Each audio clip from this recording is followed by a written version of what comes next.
अस्सलाम वालेकुम रहमतुल्लाहि व बरकातुहू। अज़ीज़म सामीन, बिनते दुरेस प्रोडक्शंस में अनिला दुरेस आपके सामने हाजिर हैं। और आज का हमारा टॉपिक है अशरा ज़ुल हज्जा और इसमें करने वाले काम। मैंने सोचा कि बहुत सारी जगहों पर इस तरह की मालूमात अल्हम्दुलिल्लाह अब हमें मीडिया की वजह से जल्दी से मिल जाती हैं कि अशरा ज़ुल हज्जा में कौन कौन से करने वाले काम हैं और इस महीने की क्या फ़जीलत है। तो मैंने सोचा क्यों ना इसका निचोड़ बयान कर दिया जाए ताकि हम कम वक्त में ज़्यादा जल्दी सीख सकें। तो इसमें आप देखिए कि अगर हम ये कहें ना कि अल्लाह ताला ने हर चीज़ को कोई ना कोई फ़ज़ीलत ज़रूर दी है, अहमियत होती है। अब जैसे आप देखें कि फूलों की जो कैटेगरी होती है उसमें फूलों में गुलाब को अहमियत हासिल है, फलों में आप देखिए आम को हैसियत हासिल है, जानवरों में आप देखिए शेर को हैसियत हासिल है, इंसानों में आप देखिए मोहम्मद रसूलुल्लाह सल्लल्लाहु अलैहि वसल्लम को हैसियत हासिल है, औरतों में हज़रत आयशा रज़ियल्लाहु अन्हा को हैसियत हासिल है। हफ़्ते के दिनों में अगर हम कहें तो जुम्मे के दिन को फ़जीलत हासिल है। सालों में आप देखिए 30 दिनों को अहमियत हासिल है। अब देखिए 365 दिन होते हैं, लेकिन इस 365 दिन में 30 दिनों की ख़ास फ़जीलत बयान होती है। वो 30 दिन कौन से? वो 30 3 अशरे हैं। वो 3 अशरे कौन-कौन से? एक तो है रमज़ान का आखिरी अशरा, उसके बाद है ज़िलहज्जा का पहला अशरा और फिर मुहर्रम का पहला अशरा।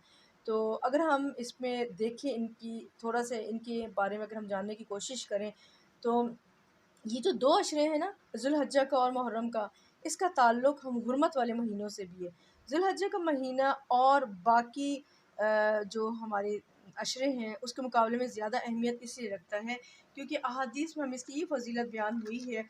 अब्दुल्लाह बिन अब्बास रज़ियल्लाहु अन्हु से रिवायत है, रसूलुल्लाह सल्लल्लाहु अलैहि वसल्लम ने फ़रमाया, जिस कदर अल्लाह अज़्ज़ व जल को नेक काम अशरा ज़ुल्हज्जा में पसंद है, इतने बाकी दिनों में पसंद नहीं। अब हमें इस हदीस से क्या बात पता चलती है कि अशरा ज़िलहज्जा ये जो पूरे 10 दिन हैं, इसमें जितने भी नेक काम किए जाएँ वो अल्लाह ताला को बाकी दिनों में किए जाने वाले नेक कामों से ज़्यादा पसंद नहीं। यानी ये इन दिनों में किए जाने वाले काम अल्लाह को ज़्यादा पसंद है। सहाबा कराम ने पूछा, क्या जिहाद करना भी नहीं? आपने फ़रमाया, जिहाद फ़ी सबीलिल्लाह भी नहीं। इल्ला ये कि जो शख्स अपनी माल और जान लेकर निकला और इसमें से कुछ भी वापस ना लाया हो, यानी ऐसा जिहाद जिसमें वो गाज़ी बन के वापस ना आया हो बल्कि उसका माल भी चला गया, उसकी जान भी चला गया, वो इससे बेहतर है। तिरमिज़ी की ये हदीस है। इसी तरह आप देखिए, नेकी का कोई भी काम, ये भी हदीस से हमें बात पता चलती है कि नेकी का कोई कोई भी काम अशरा ज़िलहज्जा में किए जाने वाले काम से ज़्यादा पाकीज़ा और ना अजर व सवाब में बढ़कर है। यानी अगर हम इन 10 दिनों में कोई भी नेकी का काम करें, तो वो बाकी दिनों के मुकाबले में ज़्यादा पाकीज़ा और सवाब का ज़रिया है। यानी इसमें फ़राइज़ और नवाफ़िल का अजर बढ़ जाता है। यानी अल्लाह के नज़दीक अशरा ज़िलहज्जा से ज़्यादा कोई दिन पसंद नहीं। तो इन दिनों की अल्लाह ने फ़ज़ीलत भी बयान की। अब हमें ये बात तो पता चल गई कि इन दिनों की फ़ज़ीलत बहुत ज़्यादा है और इसमें जो भी काम किया जाए वो बाकी दिनों के मुकाबले में ज़्यादा इसकी अहमियत ज़्यादा है। अच्छा, अब देखिए कि हम लोग जो है ना पूरे साल में 365 दिन गुज़ारते हैं, हमारा ईमान कमज़ोर हो जाता है। अब देखिए जब रमज़ान का महीना आया तो रमज़ान के महीने में हमने खूब इबादत की, हमने एनर्जी इकट्ठी कर ली, हमारा ईमान बढ़ गया, हमारी रूह को एक एनर्जी मिली, खुराक मिली हमारी रूह को, और उसके ज़रिए हमने रमज़ान के बाद वाले महीने में थोड़े कम गुनाह किए, उसके बाद वाले महीने में थोड़े से और गुनाह किए, उससे बाद वाले महीने में ज़्यादा गुनाह कर लिए। यानी हमारी जो एनर्जी जो इकट्ठी हुई हुई थी वो कम होती चली गई जैसे-जैसे वक़्त गुज़रता गया, और जो हमारे गुनाहों का एक घड़ा होता है ना, जिसे हम कहते हैं, हमारे पापों का जो घड़ा होता है, वो इतना भर चुका होता है कि उसको खाली करने के लिए हमें फिर ऐसे कुछ दिन चाहिए होते हैं, जिसमें हम अल्लाह ताला की इबादत करें और फिर से अपने ईमान को इंक्रीज़ करें, तौबा इस्तग़फ़ार करें, अपने गुनाहों की माफ़ी माँगें, ताकि अल्लाह ताला फिर हमारे अंदर हमारी रूह को एनर्जी दे और हमारी रूह को खुराक दे कि हम उसके सहारे फिर आगे मज़ीद कुछ महीने निकाल लें। इसी तरह ये 3 अशरे आते हैं हमारे ईमान को ताज़ा करने के लिए। ये अल्लाह की मोहब्बत की एक निशान, अब जो है वो अपने बंदों से बहुत ज़्यादा प्यार करते हैं। इसी वजह से वो नहीं चाहते कि अपने बंदों को दोज़ख में डालें। इस वजह से अल्लाह ताला इस तरह के अशरे हमें देते हैं, और ख़ास कर जो अशरा हमें ज़िलहज का पता चलता है कि इसकी ख़ासियत बहुत ज़्यादा है। अब इसकी कौन-कौन सी ख़ासियत है वो बस मैं उँगलियों के टिप पर आप लोगों को बताती चली जाऊँगी जल्दी-जल्दी, आप लोग इसको अपने ज़हन में बिठा लें। इसमें आप देखिए कि 2 तरह के लोग होते हैं ना इस महीने में। एक होते हैं जिनको हम कहा कहते हैं हाजी, मत लोग होते हैं जो अल्लाह के घर जाते हैं और वहाँ पे जो उस इनामात को पा लेते हैं जो अल्लाह ताला ने अहादीस के ज़रिए बताए गए हैं। दूसरे वो लोग होते हैं जो हज पर तो नहीं जा सकते, जिसको हम बगैर हज हाजी कहें। तो ये लोग भी क्या क्या वो ये लोग महरूम हैं? नहीं, अल्लाह ताला तो बहुत रहीम है। अल्लाह ताला इनको कैसे महरूम कर सकता है? तो अल्लाह ताला ने हम जैसे लोगों को भी जो हज पे नहीं गए हैं, उनके बारे में कहा गया कि इन 10 दिनों में जो भी हम नेक काम करेंगे अल्लाह ताला उसका अजर हमें बहुत ज़्यादा देंगे। अब हमें क्या करना चाहिए कि इसमें करने वाले कामों को नोटिस में लेना चाहिए, ठीक है। अब इसमें सबसे पहले अपने जहन में बात बिठा लें कि इन 10 दिनों में मैं जो भी काम करूँगी उसकी अहमियत बाकी दिनों के मुकाबले में ज़्यादा है, ठीक है। ये पूरा अशरा जो है वो फ़जीलत वाला है। अगर आप नोट करें तो रमज़ान में जो आखिरी अशरा होता है वो फ़जीलत वाला है, लेकिन उसमें सिर्फ ताक रातें फ़जीलत वाली हैं।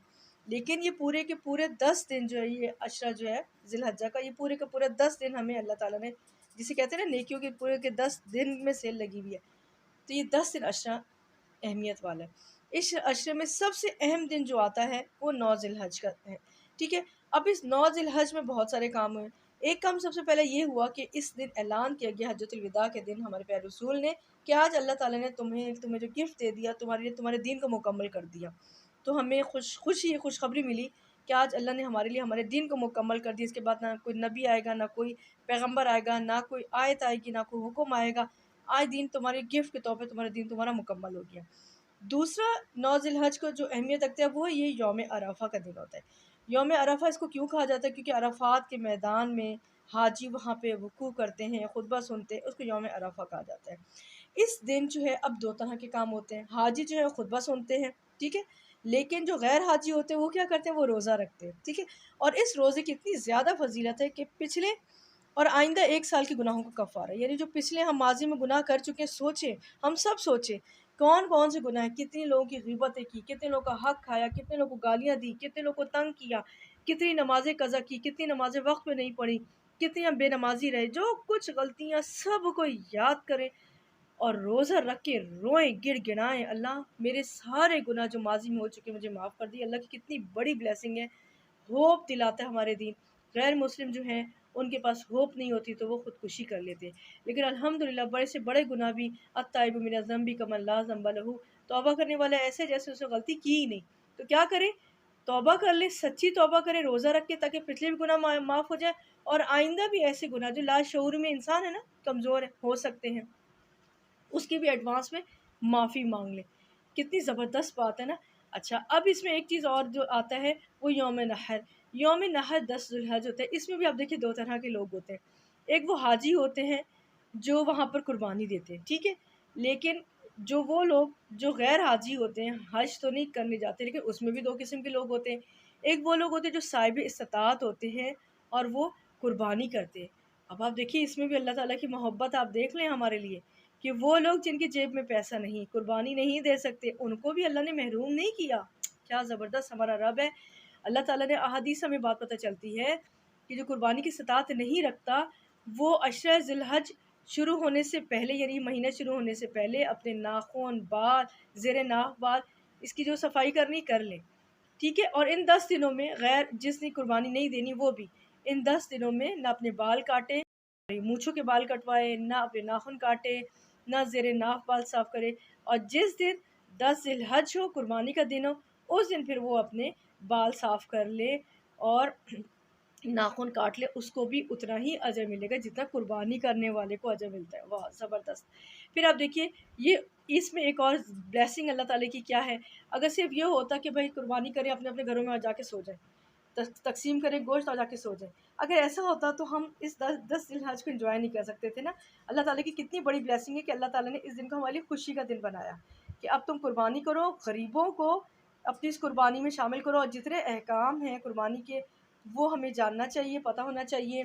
फिर गोश्त गरीबों को तक़सीम करना चाहिए, सारे का सारा गोश्त अपने फ्रिजों में नहीं रख लेना चाहिए, गरीबों को याद रखना चाहिए। फिर रिश्तेदारों को बुलाएँ, खूब खाएँ-पिएँ, एन्जॉय करें। फिर इसमें और जो करने वाले काम इस 10 ज़िलहज में कसरत से तकबीरात पढ़ने का हुक्म है। जैसे ही अशरा ज़िलहज स्टार्ट हो जाए, उस वक़्त से तकबीरात पढ़ना शुरू करें और 10 ज़िलहज तक मुस्तकिल ऊँची आवाज़ में तकबीरात लगाएँ। घर में कैसेट प्लेयर लगा दें, हमारी दीवारें गूंजनी चाहिए। आपको पता है सलफ़े सालिहीन, सहाबा कराम, ताबईन, तबा ताबईन, तबा ताबईन तक हमें तारीख़ों में मिलता है कि तबा ताबईन तक जो उनके बाज़ार होते थे वो गूंज रहे होते थे तकबीरात से।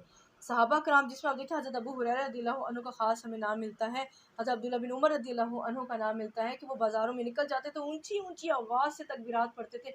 खुद भी पढ़ते थे, लोगों को भी याद करवाते थे कि वो तकबीरात पढ़ें।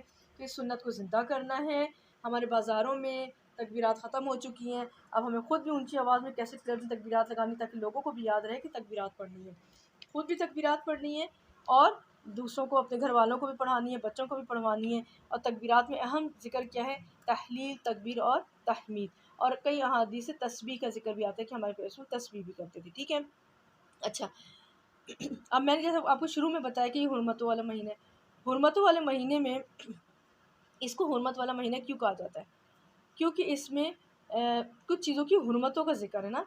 हुर्मत से क्या मुराद है? जैसे शायर अल्लाह की हुर्मत, हर वो चीज़ जिसको देख के अल्लाह याद आ जाए उनकी हुर्मत। ठीक है, जैसे खाना काबा हो गया, तस्बीह हो गया, ठीक है, आब ज़मज़म हो गया, हर वो चीज़ जिसको देख के अल्लाह याद आ जाए वो शायर अल्लाह है। इनकी हुर्मतों को पास करना। और दूसरी जो ख़ास कर जिन हुर्मतों का अब हमें इस अशरा ज़िलहज्जा में ख़ास ख्याल रखना है वो है लोगों की हुर्मत। ठीक है, इंसान की जान, माल, इज़्ज़त की हुर्मत। क्योंकि हदीस है, हदीस का मफ़हूम है कि एक इंसान की हुर्मत काबे की हुर्मत से भी ज़्यादा मोतबर है। हम क्या तसव्वुर कर सकते हैं कि हम काबा की तरफ पीठ करें, या नाउज़ुबिल्लाह हम काबा को गाली दें, या नाउज़ुबिल्लाह हम काबा को बुरा भला कहें? हम तसव्वुर नहीं कर सकते ना।